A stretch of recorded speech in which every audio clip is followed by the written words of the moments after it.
saya Viko. Salam sehat, jangan lupa cuci tangan, dan selalu jaga kesehatan. Semoga kita selalu dilindungi oleh Tuhan kita, dan semoga kita dijauhkan dari virus corona yang mewabah di negeri kita Indonesia ini. Dan semoga negeri kita Indonesia ini cepat dipulihkan dari virus corona ini.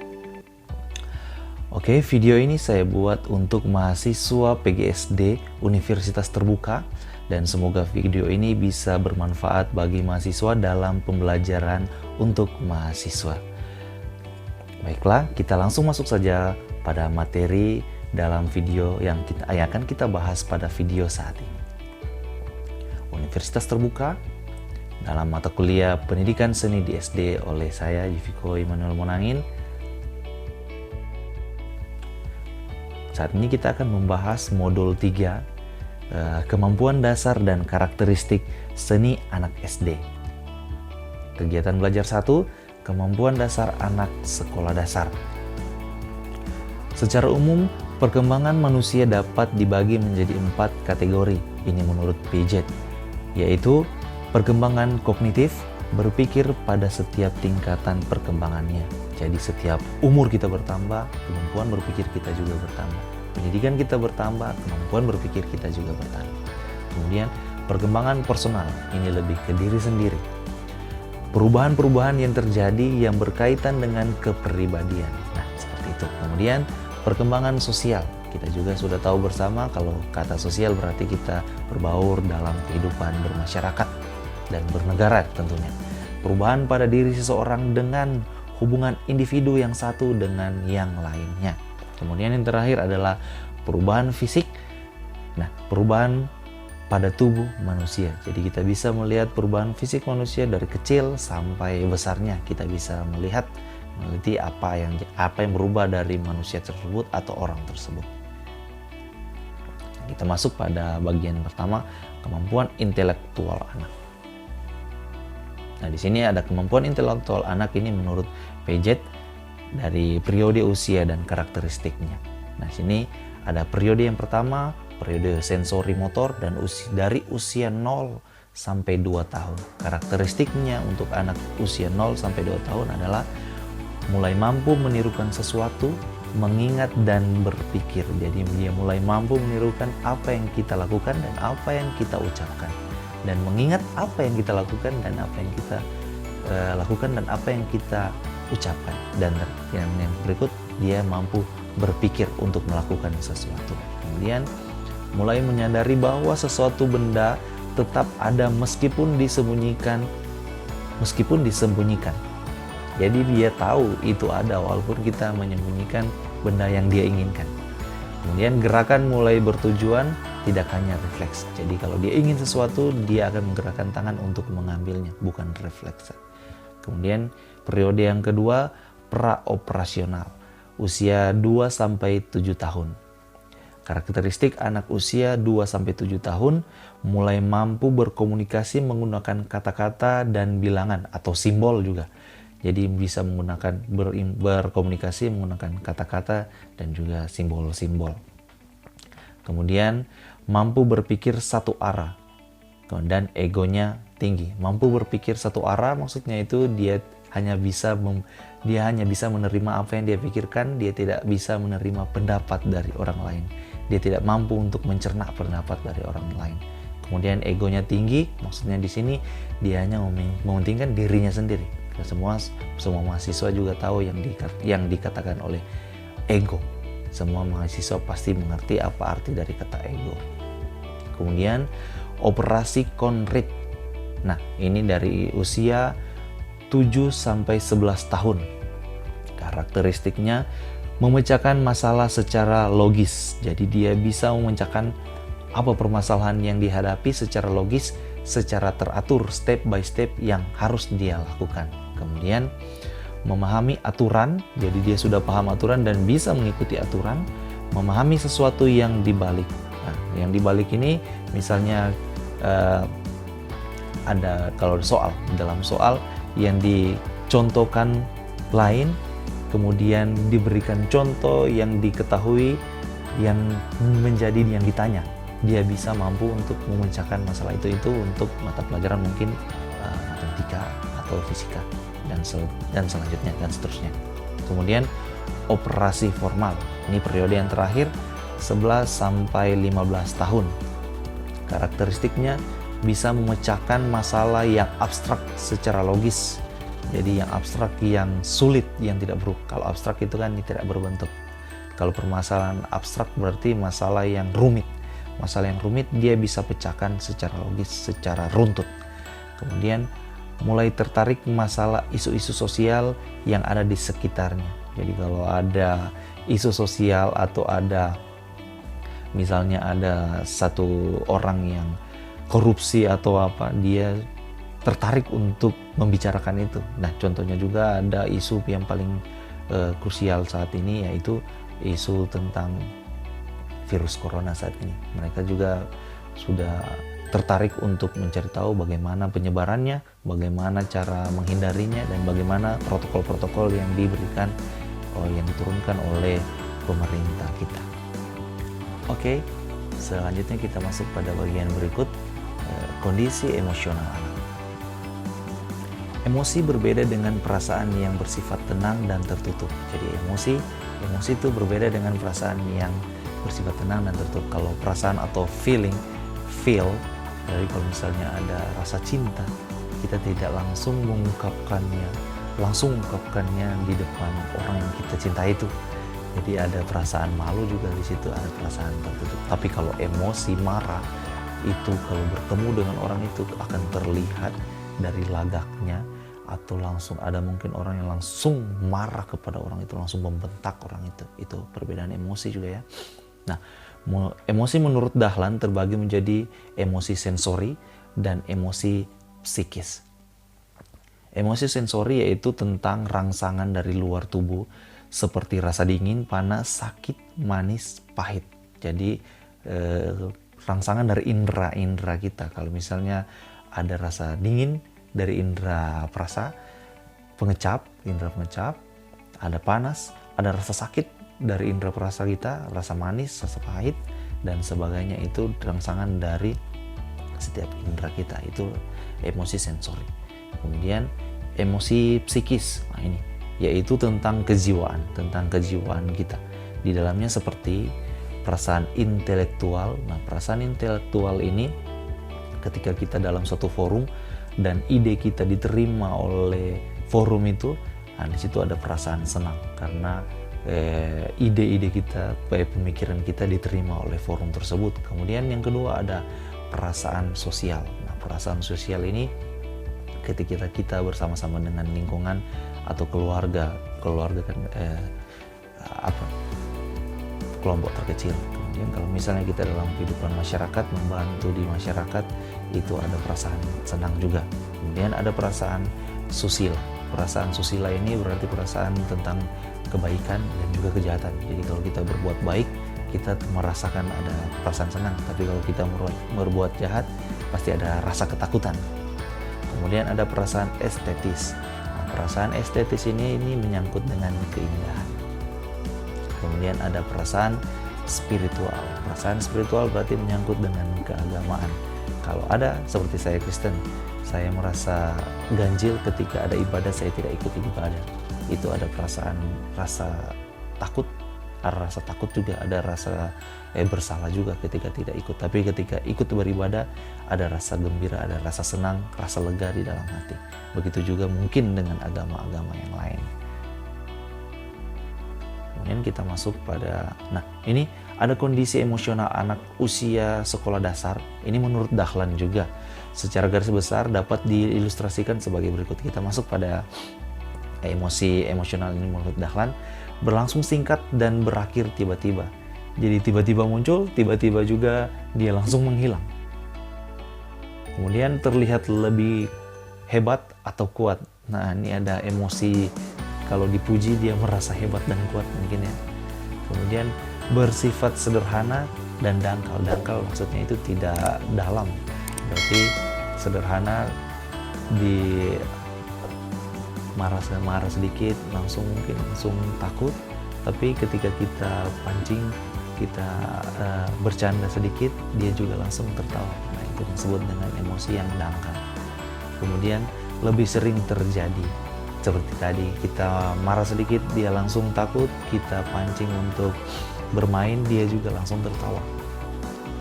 Dapat diketahui dengan jelas dari tingkah lakunya. Nah, bisa dilihat kalau anak itu sedang marah, kita bisa lihat dari tingkah lakunya.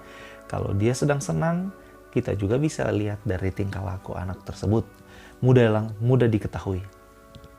Kondisi emosi anak usia sekolah dasar itu mudah berubah, akan tetapi mudah pulih kembali seperti kategori ilustrasi yang di atas. Kemudian kita masuk dalam kondisi sosial anak. Nah, pada dasarnya anak masih memiliki sifat egois atau hanya mementingkan diri sendiri. Kemudian untuk bisa merubah itu dengan seni, bisa dibuat kelompok-kelompok seni. Pertama, kelompok musik dan juga kelompok vokal. Nah, kalau musik vokal sama juga sih. Nah, kalau misalnya musik, kelompok musik, jadi di situ untuk membentuk sosial dari anak tersebut, kita membuat kelompok musik yang mungkin terdiri dari alat-alat musik sederhana. Ada yang vokal, ada yang menyanyi, ada yang akan memainkan alat musik ritme, ada yang memainkan alat musik melodis juga.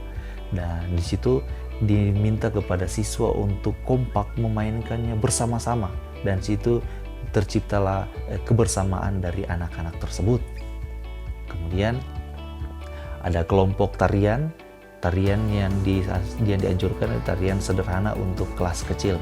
Untuk kelas-kelas kecil dianjurkan untuk tarian-tarian yang mudah ditangkap, mudah dicerna oleh anak dan cepat dihafal oleh anak. Dari gerakan-gerakannya anak tersebut cepat menghafal. Nah, di sini diminta kepada anak untuk menari secara kompak sesuai dengan ketukan lagu atau ketukan ritme. Nah, di situ bisa dilihat kekompakan kerjasama dari anak-anak kita. Kemudian kelompok menggambar atau mewarnai, bisa saling bertanya menggambar apa, bisa saling bertanya ini untuk mewarnai, bisa saling bertanya menggunakan warna apa yang bagus. Nah, di situ ada interaksi sosial dari anak-anak kita. Berikut kita masuk pada kondisi perseptual anak. Nah, kondisi perseptual anak yaitu daya tangkap, memahami, dan tangkapan tentang informasi yang diterima dari luar dirinya. Jadi di sini kondisinya dia mampu untuk menangkap, untuk memahami, dan memberikan tanggapan dari informasi yang dia terima. Dia bisa mencerna informasi tersebut. Kemudian kita lanjut, karakteristik fisik anak. Karakteristik yang pertama adalah sistem syaraf, yaitu kecerdasan emosional. Kemudian yang kedua, otot-otot, yaitu kekuatan dan keterampilan motorik anak. Yang ketiga, kelenjar endoktrin, yaitu muncul perilaku baru dari anak tersebut. Yang keempat, struktur fisik, fisiknya berubah, yaitu tentang tinggi, berat, dan proporsi dari anak tersebut.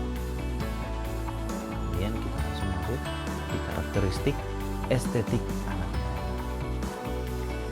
Estetik merupakan sifat alamiah yang dibawa anak sejak lahir.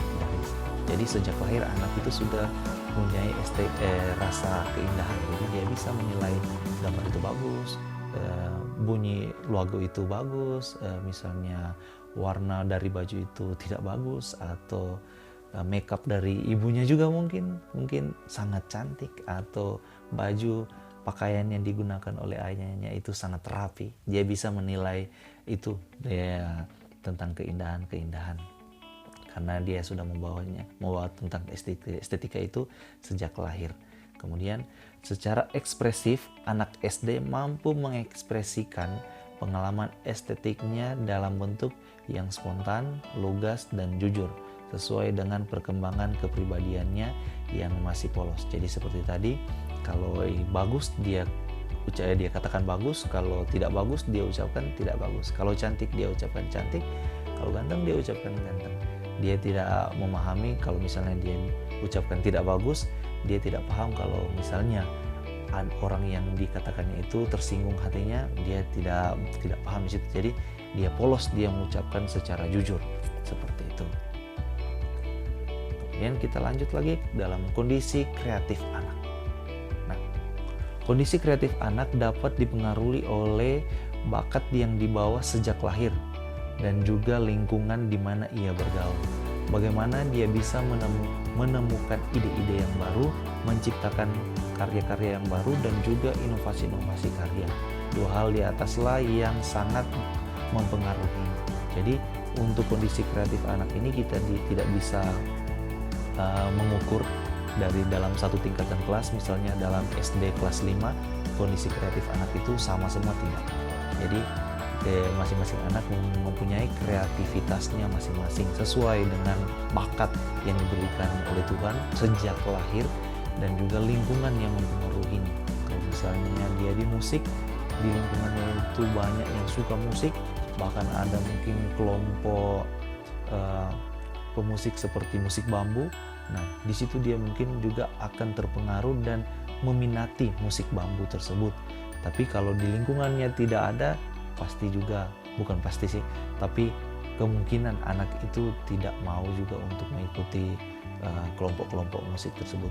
Nah, itu yang dipengaruhi oleh lingkungan. Tapi yang dipengaruhi oleh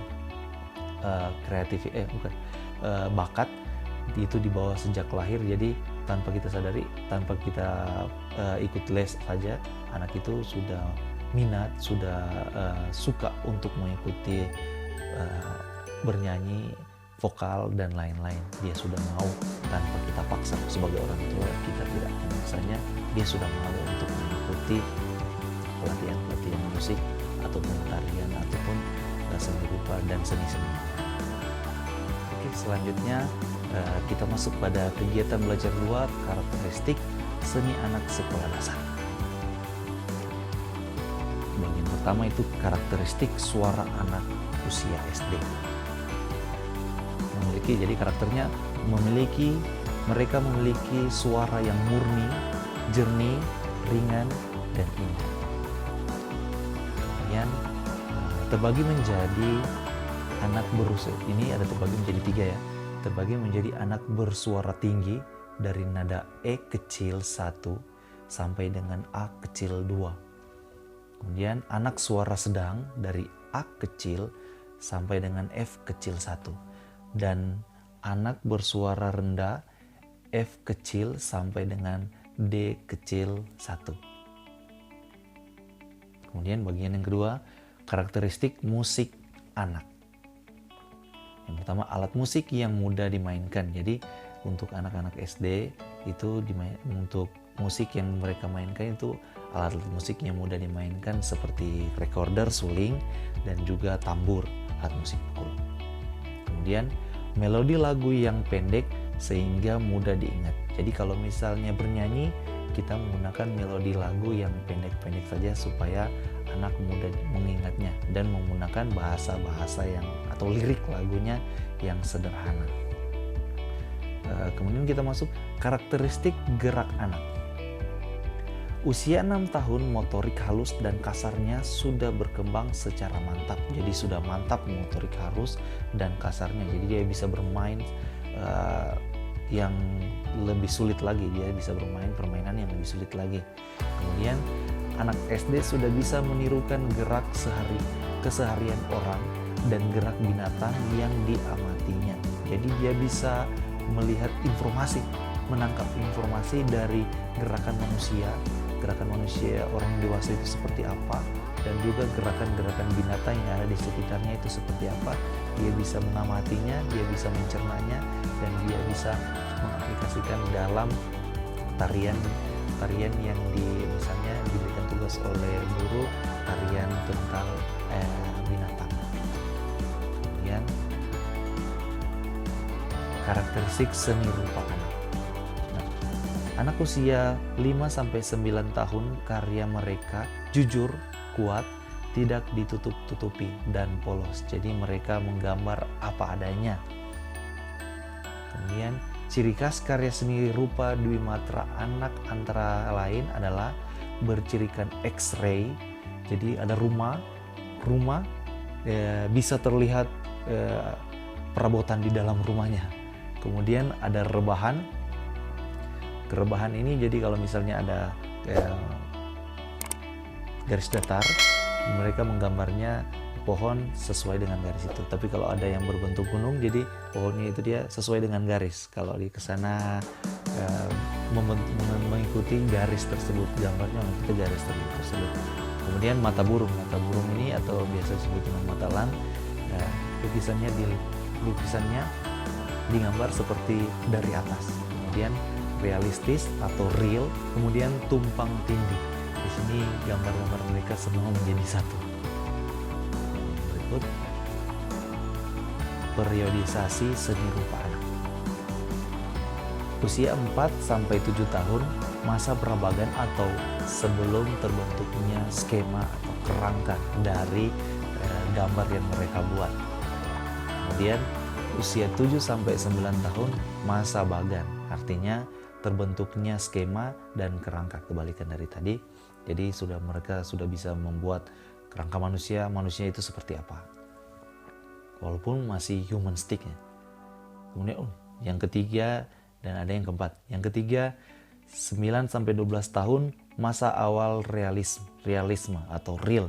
Mereka menggambar apa adanya seperti yang mereka lihat. Selanjutnya usia 12-14 tahun, masa naturalistik. Nah, jadi masa naturalistik ini masa dimana mereka menggambar sudah lebih natural, lebih apa adanya, dan juga sudah lebih real, lebih nyata. Jadi kalau mereka menggambar manusia sudah menggunakan pakaian dari manusia tersebut. Oke, sekian materi dari saya. Kiranya materi modul 3 pada mata kuliah pendidikan seni ini bisa bermanfaat bagi mahasiswa dan bisa membantu mahasiswa dalam pembelajaran di rumah. Terima kasih juga karena telah mengikuti video ini dari awal sampai akhir.